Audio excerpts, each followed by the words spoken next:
12 दिन तक चले हिंसक संघर्ष के बाद ईरान और इजराइल से अब वहां हुए नुकसान और बर्बादी की तस्वीरें सामने आ रही हैं। ये इजराइल के बेरशेबा की तस्वीरें हैं, जहां ईरान के मिसाइल हमलों ने इमारतों का ये हाल किया है। सैकड़ों इमारतें खंडर में तब्दील हो चुकी हैं। जंग भले ही थम गई हो, मगर तबाही के निशान अभी बाकी हैं। सिर्फ 12 दिन की जंग में इजराइल में करीब 39,000 लोगों ने मुआवजे के लिए आवेदन किया है, जिसमें ज्यादातर मकानों के टूटने फूटने की शिकायतें हैं। इसके अलावा 3,713 दावे गाड़ियों के नुकसान के लिए और 4,085 दावे मशीनरी और दूसरे सामानों को लेकर आए हैं। माना जा रहा है कि हजारों बाकी इमारतों को भी नुकसान हुआ है, लेकिन अब तक उनके लिए कोई दावा दाखिल नहीं किया गया है। इसका मतलब है कि आने वाले दिनों में यह आंकड़ा और भी बढ़ सकता है। सबसे ज्यादा मुआवजे के दावे इजराइल की राजधानी तेल अवीव से आए हैं। तेल अवीव में 24,932 से ज्यादा आवेदन मिले हैं। इसके बाद जहां सबसे ज्यादा तबाही हुई है वो इजराइल का दक्षिणी शहर अश्कलोन है, जहां से 10,793 दावे किए गए हैं।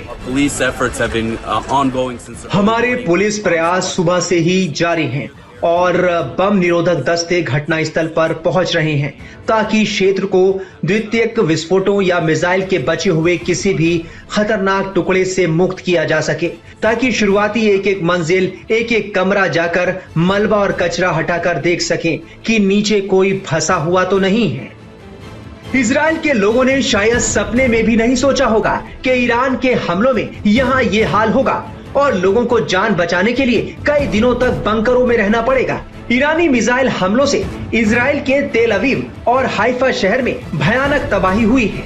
इजराइल ईरान के परमाणु कार्यक्रम को रोकने और उसे नष्ट करने के चक्कर में अपना बड़ा नुकसान कर बैठा है, जिससे उबरने में उसे शायद सालों लग जाएंगे। और जिंदगियों का जो नुकसान हुआ वो अलग। 12 दिन तक चली इस जंग में ईरान हो या इजराइल, दोनों को बड़ा नुकसान उठाना पड़ा है। जंग में ईरान के करीब 800 लोगों की मौत हो गई, वहीं इजराइल के करीब 50 लोग मारे गए। वहीं दोनों तरफ से 5,000 लोग घायल हुए हैं।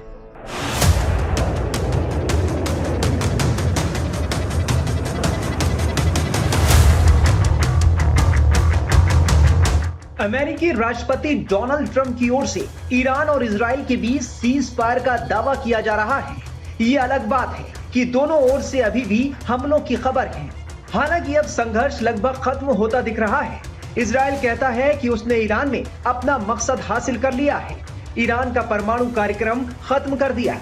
इसी तरह ईरान भी दावा करता है कि उसने इजराइल और अमेरिका दोनों के सामने बिना झुके 12 दिन में युद्ध जीत लिया। लेकिन सवाल है कि 12 दिन की जंग में ईरान और इजराइल को कितना नुकसान उठाना पड़ा। ईरान की सरकार जीत के दावे कर रही है, जबकि उसने 12 दिनों में अपने टॉप 14 परमाणु वैज्ञानिक खो दिए।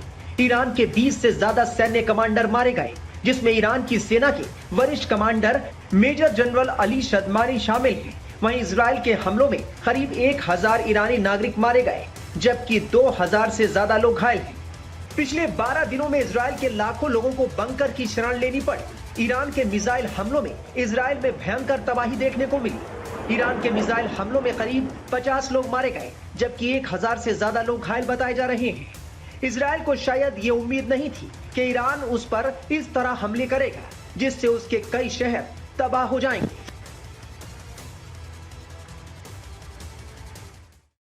जो हमारे प्रधानमंत्री बोल रहे हैं एब्सोल्युटली 100% करेक्ट है।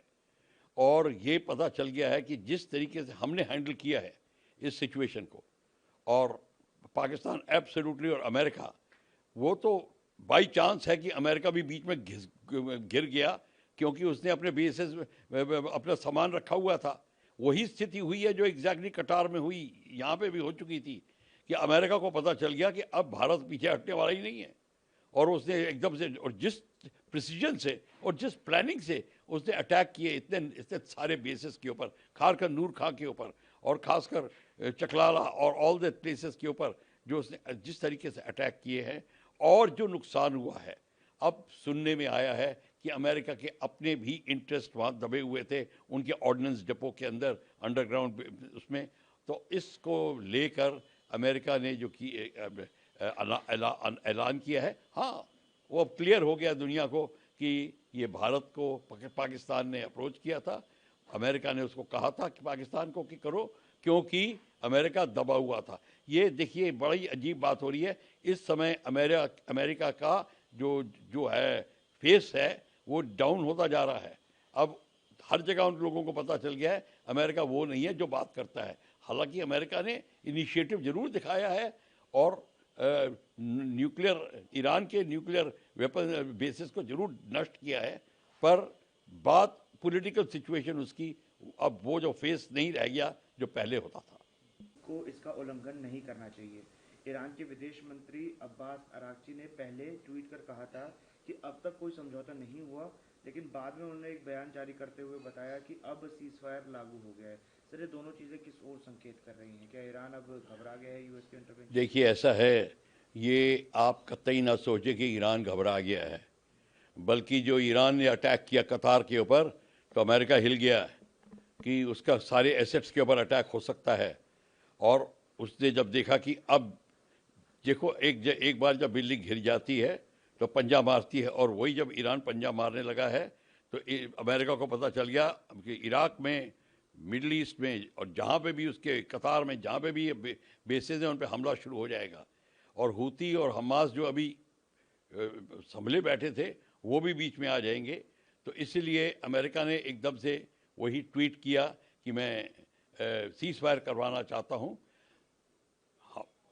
खमीनी सीज़ फायर की इंतज़ार कर रहा था, पर वो फेस सेविंग के लिए कर रहा था। वो ये नहीं कि माफ़ी मांगेगा कुछ, पर वो चाहता था कि ऐसी जब हो बात, मतलब सांप भी मर जाए लाठी भी ना टूटे, लड़ाई भी रुक जाए, उसे माफ़ी भी ना मांगनी पड़े, और वही हुआ।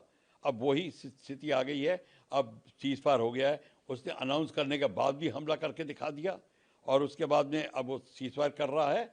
और उसके बाद में आप मान के चलिए कि खमीनी को भी पता चल गया है कि उसके भी दिन, पॉलिटिकल जो लाइफ है अब बड़ी कम रह गई है ईरान में, और वो भी किसी तरीके से खिसकना चाहता है सीन से।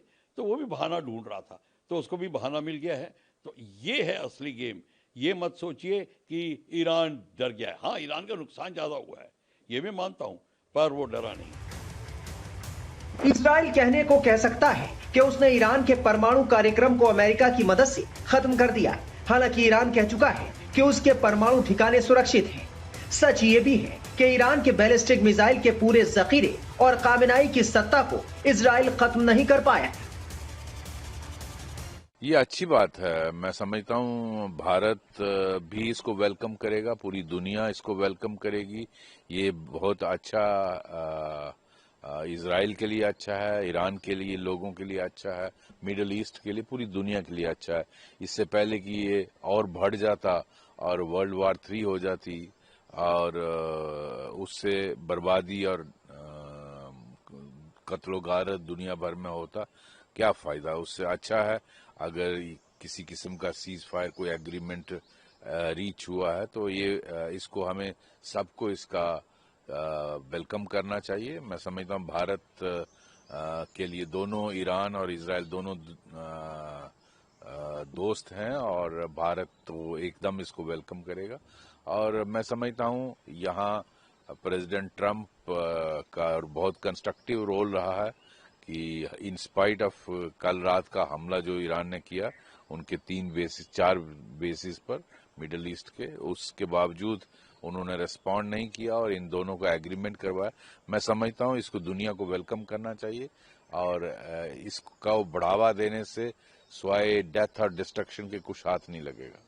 सर, वहीं ईरान की तरफ नहीं है और कुछ ऐसा वो देयर आर कंफ्यूजिंग सिग्नल्स। वो अगर आपको याद होगा ऑपरेशन सिंदूर को जब हॉल्ट किया था इंडिया और पाकिस्तान के डीजीएमओज के एग्रीमेंट फोन के बाद, तो तब भी एक दिन शायद ड्रोन चलते रहे। तो इस तरह की ऑन ग्राउंड कंफ्यूजन रहती है। बट मैं समझता हूँ प्रेसिडेंट ट्रंप ऐसे ट्वीट नहीं करते। अगर उन्होंने ट्वीट किया, मैंने पढ़ा उनका ट्वीट कि किसी किस्म का एग्रीमेंट हुआ है, बातचीत हुई है इजराइल और ईरान के बीच, तो इसको वेलकम करना चाहिए। और मैं समझता हूँ सभी के लिए अच्छा है, दुनिया भर के लिए अच्छा है। ईरान और इजराइल के बीच हिंसक संघर्ष 13 जून को शुरू हुआ, जब इजराइल ने ईरान के परमाणु कार्यक्रम को नष्ट करने के मकसद से ऑपरेशन राइजिंग लायन शुरू किया था। इन हमलों में ईरान के वरिष्ठ ईरानी सैन्य अधिकारी और 10 परमाणु वैज्ञानिक भी मारे गए। इस हमले के बाद ईरान ने कहा था कि वो इजराइल को सबक जरूर सिखाएगा। ईरान ने इजराइल पर 12 दिन तक मिसाइल हमले जारी रखे, जिससे इजराइल को भारी नुकसान उठाना पड़ा। 4 जगहों पे कतार, कुवैत, इराक और बहरीन में यूएस के बेसिस जहां थे उन पर हमला किया था मिसाइल से।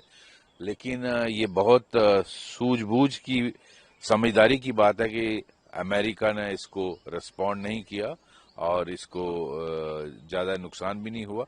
तो उन्होंने इसको एक मौका समझ के ईरान और इसराइल का एग्रीमेंट करवाया सीज फायर का। मैं समझता हूं यही एक मैच्योरिटी है बड़े सुपर पावर की। बहुत अच्छा, इसको दुनिया भर में वेलकम करना चाहिए। सर, वही एमईए का एक बयान आया कि ओआईसी को पाकिस्तान के प्रोपेगेंडा में नहीं पढ़ना चाहिए। उनको सबको पता कि पाकिस्तान किस तरह का आतंकवाद को सपोर्ट कर रहा है। बिल्कुल सही, एमईए का जो स्टेटमेंट है बिल्कुल सही। पाकिस्तान आए दिन ओआईसी के प्लेटफॉर्म को मिसयूज करता है।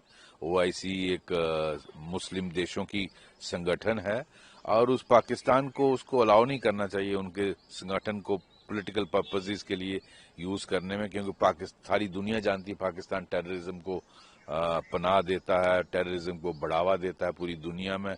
सिर्फ भारत में नहीं, पूरी दुनिया में हजारों लोग इस टेररिज्म की वजह से अपनी जान खो बैठे हैं। और भारत में पाकिस्तान से ज्यादा मुस्लिम लोग रहते हैं। तो ओआईसी को इसको भी अपने मध्य दिमाग में रखना चाहिए। सीज फायर के दावों के बावजूद ईरान और इजराइल में हमले देखने को मिल रहे हैं। सवाल है कि क्या इजराइल और ईरान के बीच जंग रूस और यूक्रेन की तरह लंबी खिंचेगी? क्या दोनों देश इसी तरह रह रहकर एक दूसरे पर हमले करते रहेंगे?